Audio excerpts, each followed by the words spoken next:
Sino dito may mga asawa? Ay, mahigit kalahati, no? Pag sinabi ko kasing may asawa, pwede kasing kasal sa simbahan, kasal sa West, at saka may tinatawag na de facto marriage. Alam mo yung ibig sabihin de facto marriage? Yun yung pagsasama ng isang babae at isang lalaki na hindi kinasal, pero nagsasama sila. Nire-recognition ng ating pamahalaan. Sinasabi ng Panginoon dito na hindi pwedeng paghiwalayin ng tao ang pinagsama ng Diyos. So ang pinapasok po natin, pagka tayo ay kasal, kakasal, kinasal, ay hindi pwedeng paghiwalayin ng tao. Ano ba pinapasok natin? Pagka tayo po ay kinakasal, pinapasok natin isang covenant. Hindi na po ito isang kontrata. Ang kontrata, pwedeng baliwalain, pwedeng i-resign. Pero pagka kayo kinasal, ito ay isang covenant. Ang covenant ay pagpapalitan ng pagkatao, yung pag-iisa ng dalawa. Ano example nito? Napaliwanag ko na dati ito eh. Yung kay Isaac sa kay Abimelech. Si Abimelech, hari ng Palestina. Hari yun, no? Si Isaac, isang tao lang na lumapit. Sabi, pwede ba ako makitira sa inyo? Oo, sige, dito ka. Hanggang sa lumaki na lumaki, malakas kasi blessed si Isaac eh. Isa siya sa mga patriarchs ng ating simbahan. So, na-bless si Isaac na lumaki na lumaki. Natakot si Abimelech, sabi niya, uy, naging mabait ako sa iyo, pwede ba tayo pumasok sa isang tipanan? Pumasok sila sa isang tipanan. Pag pumasok sa isang tipanan, hindi ka na pareho nung dati. Merong namamatay, merong nabibigyan bagong buhay. Dati, magkaibigan lang sila. Ngayon, sila ay isa na. Para na sila magkapatid. Paano ginagawa sa tipanan? Merong seremonya yan eh. Nakakatay sila ng hayop, hatiin sa gitna, lalakad sila sa gitna, tapos kakainin nila yung inalay na yun.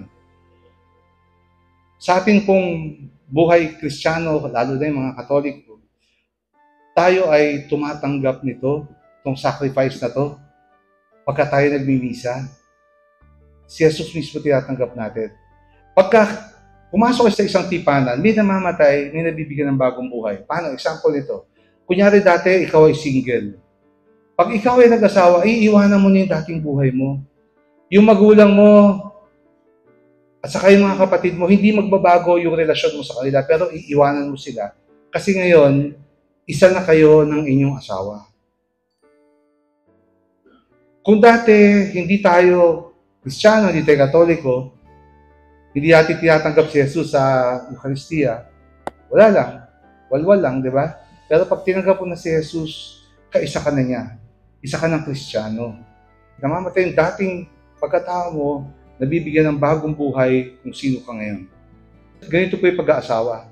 So, nawawala na yung pagiging, yung single na, kunyari si Ben, iniwanan niya na yung magulang niya, kasama niya na si Nida. Isa na silang yun. Hindi pwede paghiwalayin yun. Forever yun. Kasi, ang sabi sa Ephesians 5, ang pagkakasal, pag-aasawa daw, ay parang pagmamahal ni Jesus sa simbahan niya at yung pagmamahal ng simbahan para kay Jesus. Ano itong pagmamahal na to? May 4 na characteristics yan. Total, free, faithful, at fruitful. Total kasi binibigay mo buong pagkatao mo doon sa mapapangasawa mo. Free kasi walang namilit sa'yo na magsama kayo. Kasi pag pinilit ka, invalid na agad yung kasal nyo. Faithful kasi dapat kayong dalawa lang. Dapat exclusive yun. Hindi pwedeng merong ibang partido. At ang huli sa lahat, fruitful. Dapat open kayo sa pagkakaroon ng anak.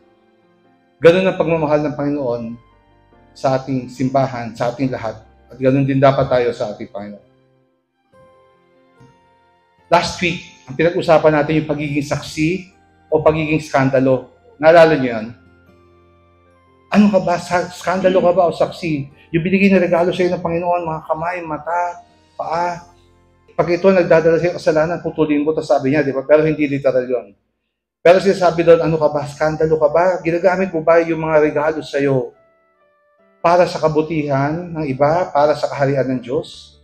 O skandalo ko ba, nananakit ka ba ng tao? Nakakita ka ng puro mali. Nakakita ka ng mga bagay, nagsasalita ka ng mga bagay na hindi totoo. Yun yung skandalo, di ba? Pero tayo, saksi tayo eh. Ang pagkakaroon ng asawa ay pagiging saksi sa mga susunod na henerasyon. Kung mapapansin nyo yung susunod na sinabi dito tungkol sa mga bata, tingin nyo ba kung tayo ay skandalo sa mga anak natin?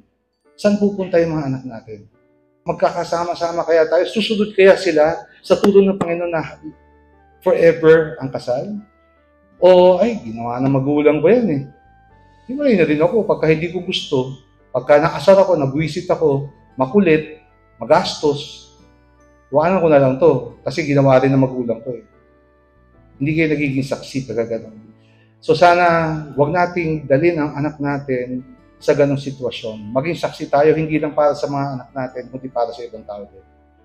Okay, good morning.